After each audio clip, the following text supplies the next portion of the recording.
হামলার জেরে কর্মবিরতিতে ঢাকা মেডিকেলে ইন্টার্ন চিকিৎসকরা, চিকিৎসা সেবা ব্যাহত, দুর্ভোগে রোগীরা।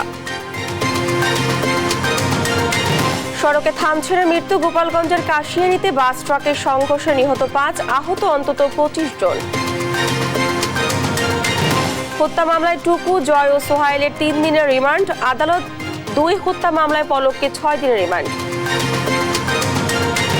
বিএনপি 46তম প্রতিষ্ঠাবার্ষিকী আজ, পরিবর্তিত পরিস্থিতিতে রাজনীতি নিয়ে নতুন ভাবনা দলটির, কল্যাণ রাষ্ট্র গড়ার প্রত্যয়। এবং বন্যায় ফেনীর গ্রামীণ সড়কের ব্যাপক ক্ষয়ক্ষতি, যান চলাচল অযোগ্য হয়ে পড়ায় ভোগান্তি চরমে, দ্রুত বাঁধ মেরামতের দাবি। আমন্ত্রণ সংবাদ দুপুরে, দেখছেন শিরোনামগুলো, সঙ্গে আছি আমি ডানা ইসলাম।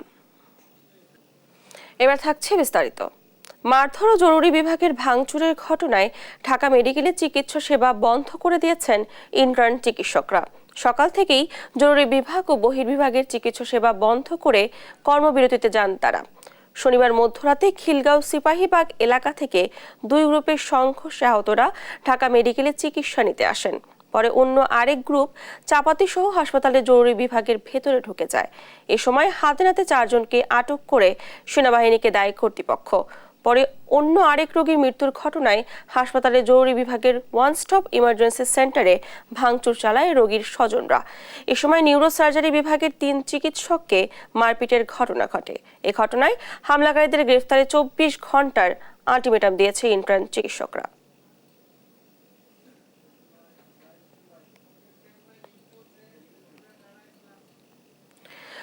ঢাকা মেডিকেলে পৃথক 2টি মৃত্যুর জেরে চিকিৎসকদের উপর হামলা হয়েছে। এতে রাতভর উত্তেজনা ছিল মেডিকেল কলেজে। এই ঘটনায় ইন্টার্ন চিকিৎসকদের কর্মবিরতি চলছে, ব্যাহত হচ্ছে চিকিৎসা সেবা। এ নিয়ে আরো জানাতে ঢাকা মেডিকেল কলেজ থেকে যুক্ত হচ্ছে সহকর্মী এম এ আজিম। আজিম, হামলাকারীদের গ্রেফতারে 24 ঘন্টার আলটিমেটাম দিয়েছেন ইন্টার্ন চিকিৎসকরা। এ নিয়ে সর্বশেষ কি তথ্য রয়েছে আপনার কাছে, জানাবেন আমাদের।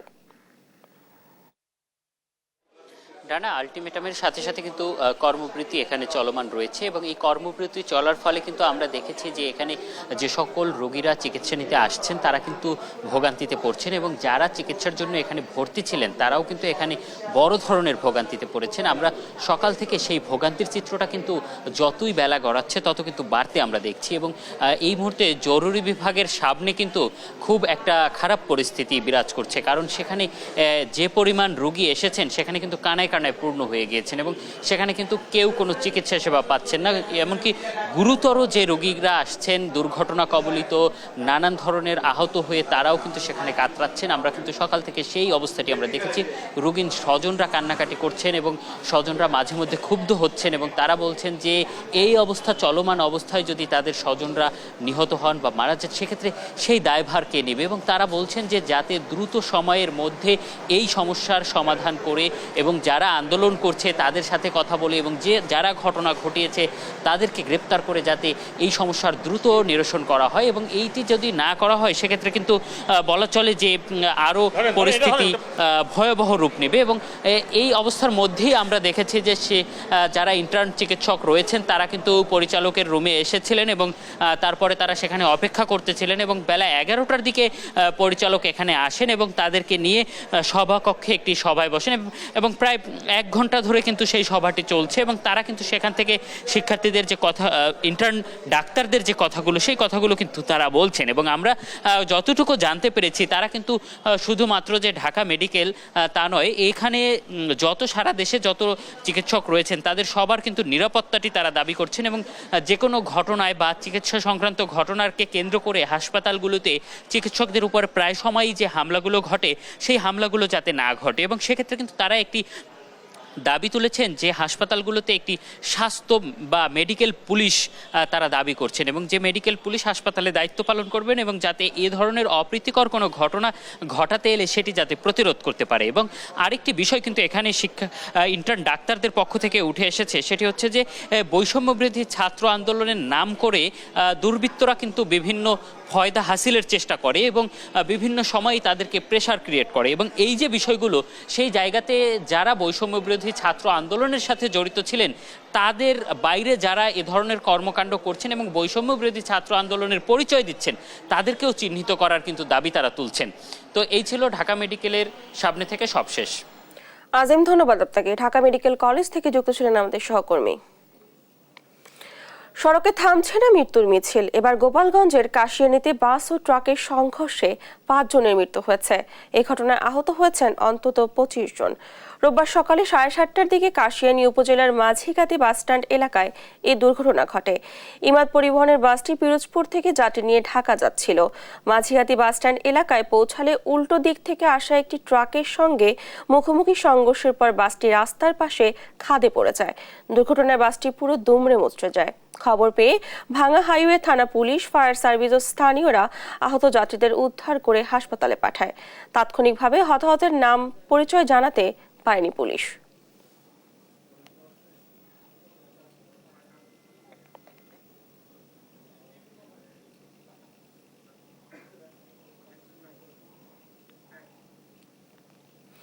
সাবেক প্রতিমন্ত্রী শামসুল হক টুকু, আরিফ খান জয় ও সাবেক নৌবাহিনী কর্মকর্তা মোহাম্মদ সোহাইলের 3 দিনের রিমান্ড মঞ্জুর করেছেন আদালত। এদিকে আলাদা 2 মামলায় সাবেক প্রতিমন্ত্রী জুনায়েদ আহমেদ পলককে 3 দিন করে 6 দিনের রিমান্ডে পেয়েছে পুলিশ। সকালে ঢাকার চিফ মেট্রোপলিটন ম্যাজিস্ট্রেট মইনুল ইসলামের আদালত শুনানি শেষে রিমান্ডের আদেশ দেন। শিক্ষার্থী খালিদ হাসান সাইফুল্লাহ হত্যা মামলায় 6 আসামিকে 7 দিনের রিমান্ড শেষে সকাল 6:30টার দিকে আদালতে হাজির করেন তদন্ত কর্মকর্তা লালবাগ থানার সাব ইন্সপেক্টর আকাশ মিয়া। তিনি টুকু, জয় ও সোহাইলের বিরুদ্ধে ফের 7 দিনের রিমান্ড চেয়ে আবেদন করেন। আর আলাদা 2টি হত্যা মামলায় পলককে 3 দিন করে 6 দিনের রিমান্ড চাওয়া হয়। এছাড়া আদাবর থানায় মামলার সাবেক এমপি আহমেদ হোসেন ও ছাত্রলীগ নেতা তানভীর হাসান সৈকতকে 3 দিনের রিমান্ড মঞ্জুর করেছেন আদালত।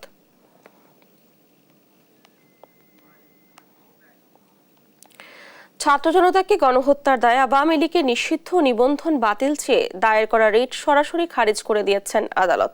এর আগে বিচারপতি AKM আসাদুজ্জামান ও বিচারপতি মোহাম্মদ মাহবুবুল উল ইসলামের হাইকোর্ট বেঞ্চ রিট খারিজ করে দেন।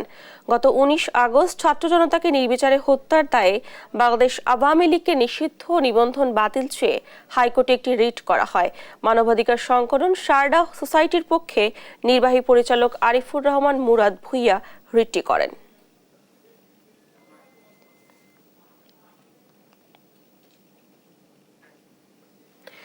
সেবার বিপরীতে মাসুল বা চার্জ হিসেবে 9টি বেসরকারি ব্যাংকের চেক, পে অর্ডার ও ব্যাংক গ্যারান্টি গ্রহণ করবে না চট্টগ্রাম বন্দর কর্তৃপক্ষ, যেগুলোর মধ্যে কিছুদিন আগেও এসালমের নিয়ন্ত্রণাধীন ব্যাংক ছিল 6টি।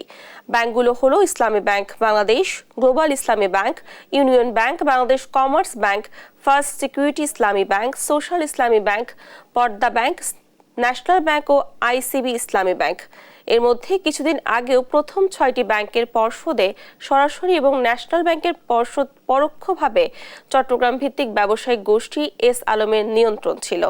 ক্ষমতার পালাবদলের পর এর মধ্যে ইসলামী ব্যাংক, সোশ্যাল ইসলামী, গ্লোবাল ইসলামী ও ইউনিয়ন ব্যাংকের পর্ষদ ভেঙে দিয়ে নতুন পর্ষদ গঠন করে বাংলাদেশ ব্যাংক। এতে করে এসব ব্যাংকের পর্ষদ এস আলম মুক্ত হয়েছে।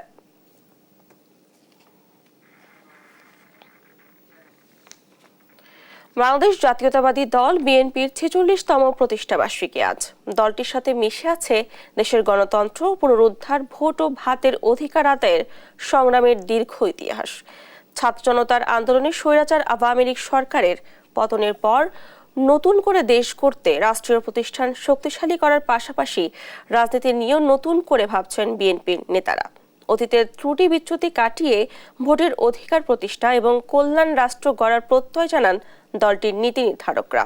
এ নিয়ে জানাচ্ছেন সাইফুল রিপন। ব্যক্তির চেয়ে দল বড়, দলের চেয়ে দেশ, এমন কথা শুধু মুখে বলা নয়, জাতীয় জীবনে তা প্রতিষ্ঠার লক্ষ্য নিয়ে শহীদ রাষ্ট্রপতি জিয়াউর রহমানের নেতৃত্বে জন্ম জাতীয়তাবাদী দল বিএনপির।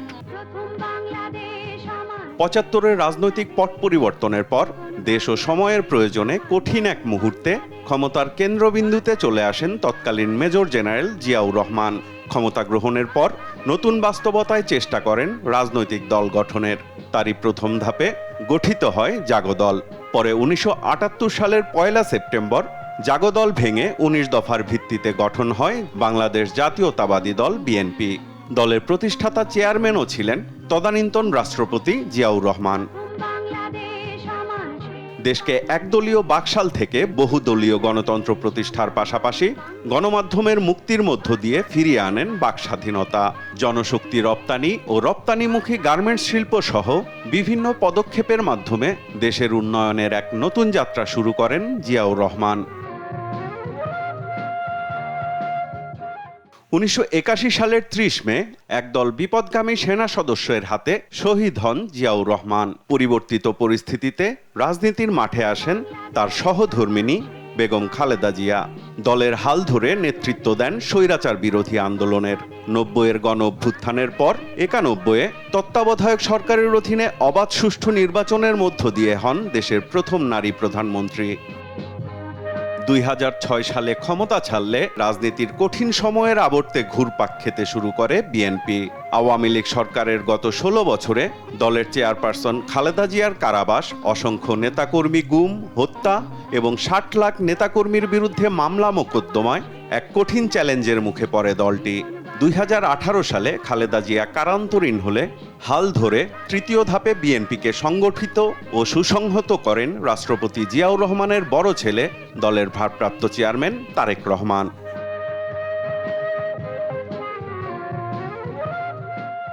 4 দশকেরও পুরনো এই দলটির সাথে মিশে আছে বাংলাদেশের গণতন্ত্র পুনরুদ্ধার, মানুষের ভোট ও ভাতের অধিকার আদায়ের সংগ্রামের দীর্ঘ ইতিহাস।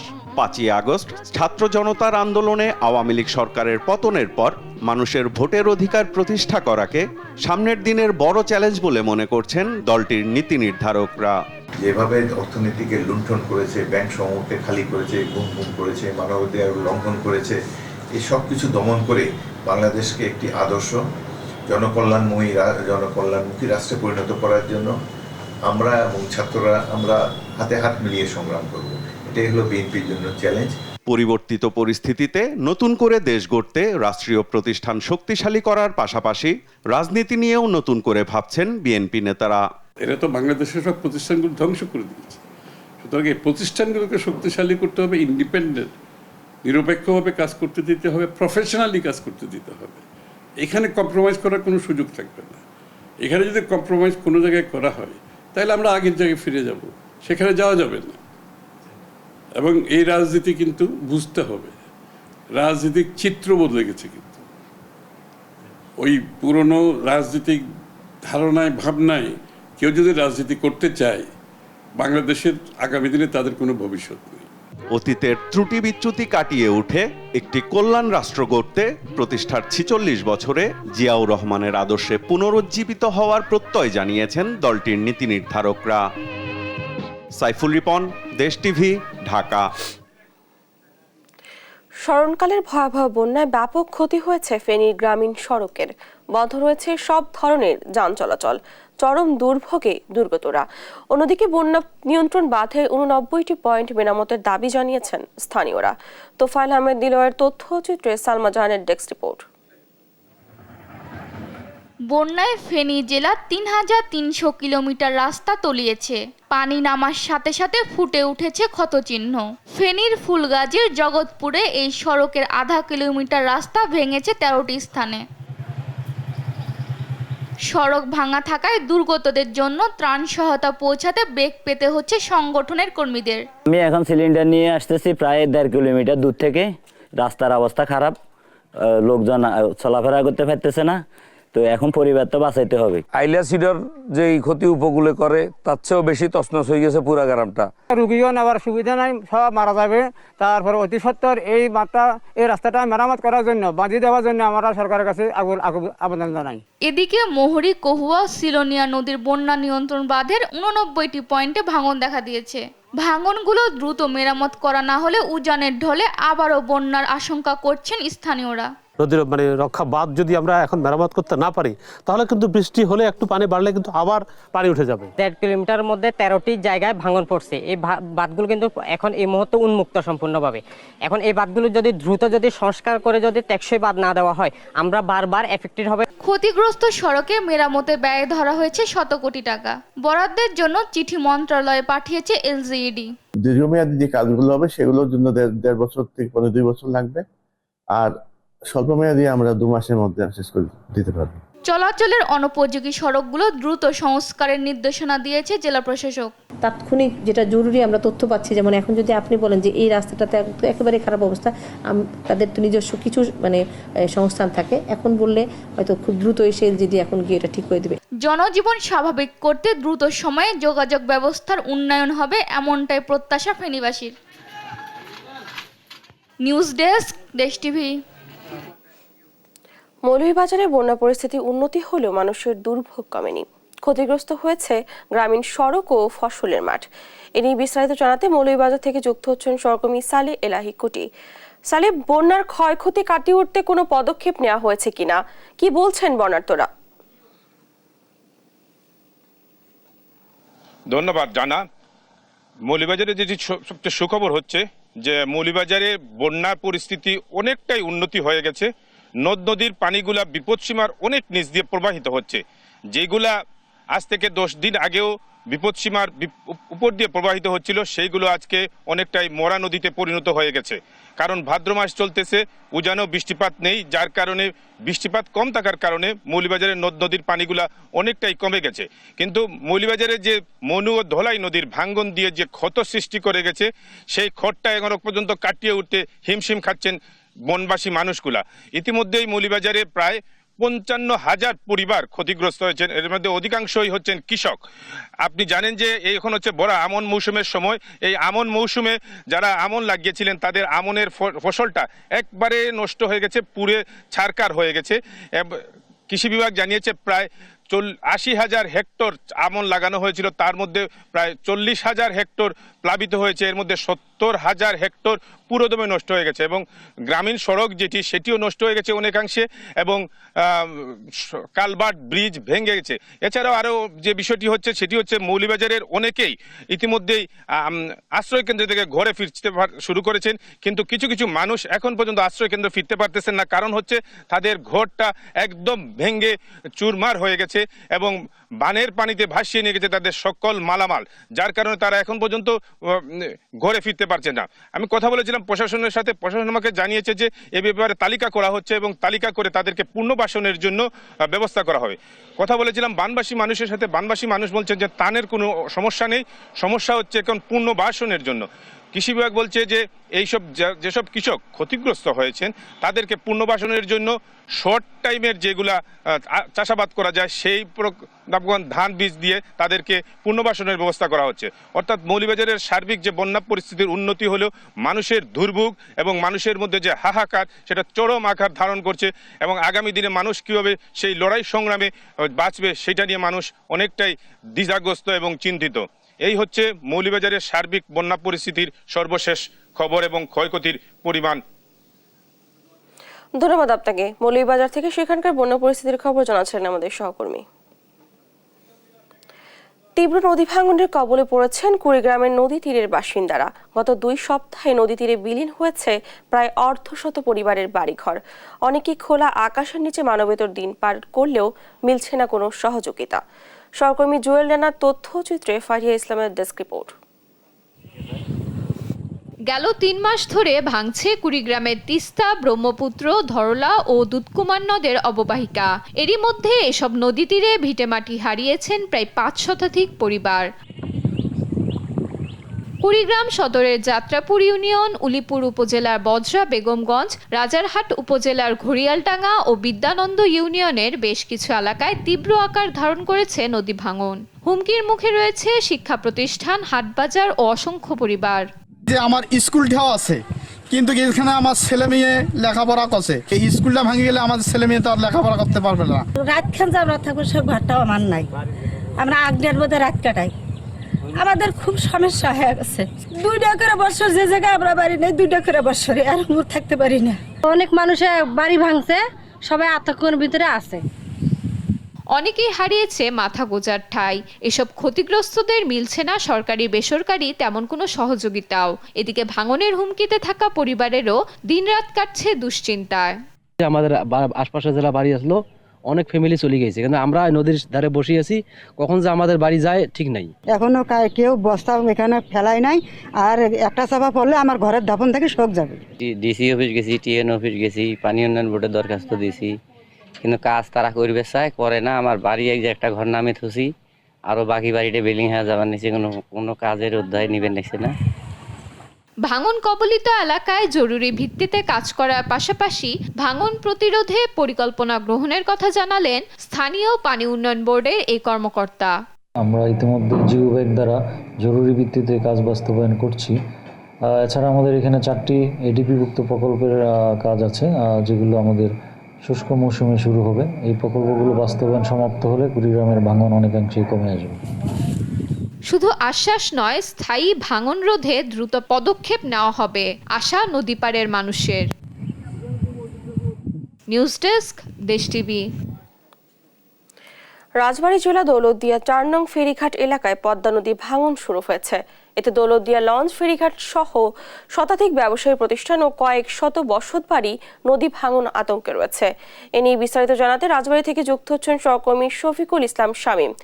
শামীম, ভাঙন রোধে কোনো পদক্ষেপ নেওয়া হয়েছে কিনা, এ নিয়ে কি তথ্য রয়েছে আপনার কাছে, জানাবেন আমাদের। ধন্যবাদ ডানা। আপনি যেমন জানাচ্ছেন যে রাজবাড়ী দৌলতদিয়ার যে ফেরিঘাট রয়েছে সেই ফেরিঘাটটি কিন্তু গত 2 দিন পূর্বে কিন্তু নদী ভাঙন শুরু হয়েছে। এটা আমি একটু জানিয়ে রাখতে চাই, দৌলতদিয়া পাটুরিয়া নৌরুটটি হচ্ছে দক্ষিণ পশ্চিমাঞ্চলের 21 জেলা রাজধানীর সাথে যোগাযোগের প্রধান নৌরুট কিন্তু দৌলতদিয়া। এই দৌলতদিয়া 7টি ফেরিঘাট রয়েছে, তার মধ্যে 4 নম্বর ফেরিঘাটে গত পরশুদিন রাত 1টার দিক থেকে হঠাৎ নদী ভাঙন শুরু হয়। আর নদী ভাঙন শুরু হওয়ার পরে থেকেই কিন্তু এই ঘাটটি বন্ধ রয়েছে। তো বিআইডব্লিউটিএ কর্তৃপক্ষ কিন্তু নদী ভাঙন শুরু হওয়ার পর থেকে গতকাল বিকেল থেকে বালুভর্তি জিও ব্যাগ ফেলে ঘাটটি মেরামত করার চেষ্টা করছেন এবং ভাঙন রোধ করার চেষ্টা করছেন। আমি একটু যদি পূর্বের দিকের কথাটা বলি, দৌলতদিয়া ঘাটটির যে গুরুত্বপূর্ণ নৌরুট, এই নৌরুটটা কিন্তু গত কয়েক বছর যাবত 8 থেকে 10 বছর পূর্বে থেকে কিন্তু প্রতি বছরই নদীতে ভাঙে। আর এই নদীতে ভাঙার কারণে দৌলতদিয়া ঘাটের কিন্তু ছোট হয়ে আসছে। আর ছোট হয়ে আসার কারণে প্রতি বছরই এখান থেকে শত শত পরিবার ও শত শত ব্যবসায়ী প্রতিষ্ঠান কিন্তু নদী গর্ভে চলে যাচ্ছে, যারা অন্য জায়গায় কিন্তু চলে যাচ্ছে। তাদের এলাকাবাসীর সাথে আমি অনেকের সাথে কথা বলেছি, তারা জানিয়েছেন যে বিগত যে সরকারগুলি ছিল সেই সরকার যদি ইচ্ছা করতো তাহলে এই ঘাটটি মেরামত করে বা স্থায়ী বাঁধ সৃষ্টি করে কিন্তু নদী শাসন করে এই এলাকাবাসী বা ব্যবসায়ী প্রতিষ্ঠানগুলি বা ফেরিঘাট লঞ্চ ঘাটগুলি কিন্তু স্থায়ী ব্যবস্থা করে কিন্তু মেরামত করতে পারত, কিন্তু সেটি তারা করে নাই। তো মধ্যবর্তী যে সরকারটা রয়েছে সেই সরকারের কাছে তারা দাবি করছেন যে এই দৌলতদিয়া ঘাটটি একটি গুরুত্বপূর্ণ ঘাট, এই ঘাটটি মেরামত করে যেন স্থায়ী বাদ দিয়ে বা স্থায়ী শাসন করে নদী শাসন করে যেন ঘাটের আশপাশে যে ব্যবসায়ী প্রতিষ্ঠানগুলি রয়েছে বা শত শত ব্যবসায়ী পরিবার রয়েছে বা বসতি পরিবার রয়েছে তাদেরকে রক্ষা করা তারা দাবি জানিয়েছেন। আর একটি কথা যদি বলি, দৌলতদিয়া পারে 7টি ফেরিঘাট রয়েছে। এই ফেরিঘাটে বিআইডব্লিউটিএ কর্তৃপক্ষ কিন্তু শুরু থেকে যখন নদী ভাঙন শুরু হয় তারা কিন্তু তাদের জায়গা থেকে দায়িত্ব নিয়ে কিন্তু তারা ভাঙন রোধ করার চেষ্টা করে। তবে তাদেরকে সেই পর্যাপ্ত পরিমাণ বাজেট না থাকার কারণে তারা পর্যাপ্ত পরিমাণ বাজেট না থাকার কারণে কাজটি করতে পারে না বলে তারা জানিয়েছেন। সব মিলে বলা যায় যে দৌলতদিয়া যে পারের 7টি ফেরিঘাট রয়েছে সেই ফেরিঘাটটি ভাঙন রক্ষা করতে গেলে বালুভর্তি জিও ব্যাগ দিয়ে কিন্তু তাদেরকে ব্যবস্থা নিতে হবে। তো এই ছিল রাজবাড়ী জেলার নদী ভাঙনের সর্বশেষ সংবাদ। আমি এখন চলে যাচ্ছি ডানা। ধন্যবাদ আপনাকে। রাজবাড়ী থেকে যুক্ত ছিলেন আমাদের সহকর্মী। সচিবালয়ে কথা বলছেন পরিবেশ, বন ও জলবায়ু উপদেষ্টা সৈয়দা রিজওয়ানা হাসান। আমরা সরাসরি চলে যাচ্ছি সেখানে। পারতাম জানমালের ক্ষতি হয়তো কমাতে পারতাম যদি আমরা আগাম একটু পূর্বাভাস পেতাম। সেই আগাম পূর্বাভাস পাওয়ার ব্যাপারে আমরা গতকাল সারাদিনই পানি ভবনে ছিলাম, সেখানে দেখেছি এর আগে উজানের দেশকে আমরা অনুরোধ করেছি। তো 2-3 দিন আগে দেখলাম সেখান থেকেও বলা হচ্ছে যে বন্যা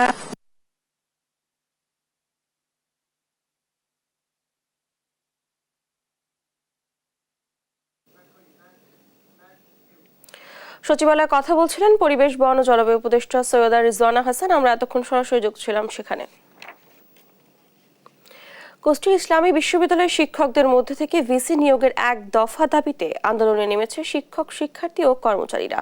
দাবি না মেনে বিশ্ববিদ্যালয়ের বাইরে থেকে ভিসি নিয়োগ দেওয়া হলে কঠোর কর্মসূচির হুঁশিয়ারিও দেন তারা। তাদের অভিযোগ, বিগত সময়ে বাইরে থেকে নিয়োগ দেওয়া ভিসিরা বিশ্ববিদ্যালয়ের মান উন্নয়নে কোনো ভূমিকা রাখেনি, জড়িয়েছে নানা অনিয়ম আর দুর্নীতিতে।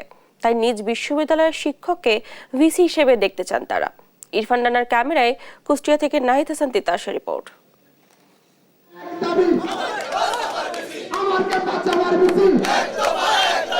এক দফা এক দাবি, আমার ক্যাম্পাস আমার ভিসি, এমন স্লোগানে আবারও উত্তপ্ত কুষ্টিয়া ইসলামী বিশ্ববিদ্যালয় ক্যাম্পাস। এবার নিজ বিশ্ববিদ্যালয়ের শিক্ষককে ভিসি হিসেবে নিয়োগের এক দফা দাবিতে আন্দোলনে নেমেছে শিক্ষক, শিক্ষার্থী ও কর্মচারীরা। তাদের অভিযোগ, বিগত সময়ে বাইরে থেকে নিয়োগ দেওয়া ভিসিরা বিশ্ববিদ্যালয়ের মান উন্নয়নে কোনো ভূমিকা রাখেননি, জড়িয়েছেন নানা অনিয়ম ও দুর্নীতিতে। তাই নিজ বিশ্ববিদ্যালয়ের শিক্ষককে ভিসি হিসেবে দেখতে চায় তারা। আর দাবি না মেনে বিশ্ববিদ্যালয়ের বাইরে থেকে ভিসি নিয়োগ দেওয়া হলে কঠোর কর্মসূচির হুঁশিয়ারিও দেন আন্দোলনকারীরা। আমরা আমাদের বিশ্ববিদ্যালয়ের শিক্ষকদের মধ্য থেকে ভিসি চাই, আমরা বাইরের বিশ্ববিদ্যালয়ের কোনো ভিসিকে গ্রহণ করতে ইচ্ছুক না। তারা স্বপ্ন চিন্তা করে নিজের পকেট ভরার, কখনো সাধারণ শিক্ষার্থীর কি চাওয়া পাওয়া দাবি সেগুলো কখনোই দেখতেন না। যে সকল শিক্ষক আমাদের দুদিনের সহযোগিতা করেছেন, যারা আমাদের সব রকম সাহায্য সহযোগিতা পরামর্শ দিয়েছেন, তাদের মধ্যে থেকে আমাদের ভিসি চাচ্ছি। ঠিক মতো ক্লাস না হওয়ার কারণে ছাত্রছাত্রীরা সেশন জটে তারা ভুগতেছে, এটা আমাদের এক নম্বর কারণ। 2 নম্বর কারণ, আমি একজন অফিসার হিসেবে এখানে অফিস ঠিক মতো হয় না। মাননীয় ভাইস চ্যান্সেলর মহোদয় উনি অফিস করেন না। আর শিক্ষার্থী ও কর্মচারীদের এই দাবিকে সমর্থন জানিয়ে শিক্ষকরাও বলছেন, বিশ্ববিদ্যালয়ের শিক্ষকদের মধ্য থেকে ভিসি নিয়োগ দিলে থাকবে দায়বদ্ধতা ও জবাবদিহিতা, ফলে মান উন্নয়ন হবে বিশ্ববিদ্যালয়ের। যদি বাইরের বিশ্ববিদ্যালয় থেকে একজন ভিসি আসেন, আমরা লক্ষ্য করেছি এর আগে, উনি বিশ্ববিদ্যালয়ের একজন শিক্ষককে, একজন অফিসারকে চিনতে ওনার সময় লাগে 2 মাস, 4 মাস, 6 মাস। এটা বড়ই হাস্যকর। অভিজ্ঞ অধ্যাপকগণের ভিতর থেকে কাউকে আমাদের এখানে ভিসি হিসাবে নিয়োগ দেন। আমরা আন্তরিকভাবে চেষ্টা করব এই বিশ্ববিদ্যালয়কে ছাত্রদের কাছে ছাত্রবান্ধব বিশ্ববিদ্যালয় হিসাবে যাতে গড়ে ওঠে। আমাদের বিশ্ববিদ্যালয় থেকেই যোগ্য এবং সৎ এবং নিষ্ঠাবান একজন শিক্ষক এই বিশ্ববিদ্যালয়ের দায়িত্ব নিক। স্বৈরাচার শেখ হাসিনা সরকার পতনের পর গত 8 আগস্ট ছাত্র আন্দোলনের মুখে পদত্যাগ করেন ঢাকা বিশ্ববিদ্যালয়ের গণযোগাযোগ ও সাংবাদিকতা বিভাগের অবসরপ্রাপ্ত অধ্যাপক, কুষ্টিয়া ইসলামী বিশ্ববিদ্যালয়ের ভিসি শেখ আব্দুল সালাম। নাহিদ হাসান তিতাস, দেশ টিভি, কুষ্টিয়া। সচিবালয়ে কথা বলছেন পরিবেশ, বন ও জলবায়ু উপদেষ্টা সৈয়দা রিজওয়ানা হাসান। আমরা আবারও যুক্ত হচ্ছি সেখানে। আন্তরিকতা যদি থাকতো তাহলে আসলে 53 বছর হয়ে গেল। তো এগুলো খুব সাধারণ বিষয়, এগুলো যে আমাকে এতটুকুন পানি দাও, আমাকে ন্যূনতম পানি দাও, সেগুলোর দাবি না। হ্যাঁ, এগুলো খুব মানবিক দাবি। ফলে সেখানে ঘাটতি আছে, সেটা উদ্যোগেই হোক আর আন্তরিকতাতেই হোক।